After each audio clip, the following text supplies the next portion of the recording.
কি করতেছো মামুনি? মা কি করতেছো তুমি?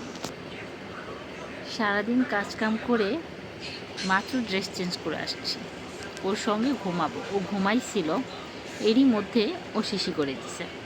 হলো, আবার উঠেও গেছে ঘুম থেকে। ভাবলাম এখন একটু ঘুমাবো, সেটাও হলো না। আগের কালের মাদের তো অনেক কষ্ট করতে হয়েছে, ওই প্রস্রাব নিয়েই ঘুমাইতে হয়েছে।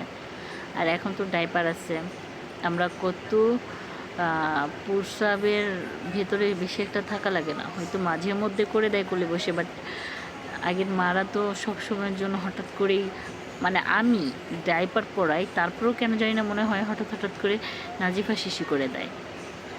তার জন্য বলি, ডাইপার না থাকলে হয়তো আমি 24 ঘন্টায় ভিজা থাকতাম শিশিতে।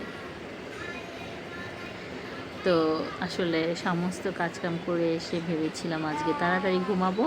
সে এখন উঠে বসে ই উ খেলা করছে। তো যাই হোক, প্রত্যেকটা মাদেরকে বলবো স্যালুট, স্যালুট জানাই। তো দেশের অবস্থা খুবই খারাপ যাচ্ছে, সবার জন্য আপ্রাণ মন থেকে দোয়া করব। সবাই ভালো থাকো, সুস্থ থাকো, যে যেখানেই থাকো সেফে থাকো।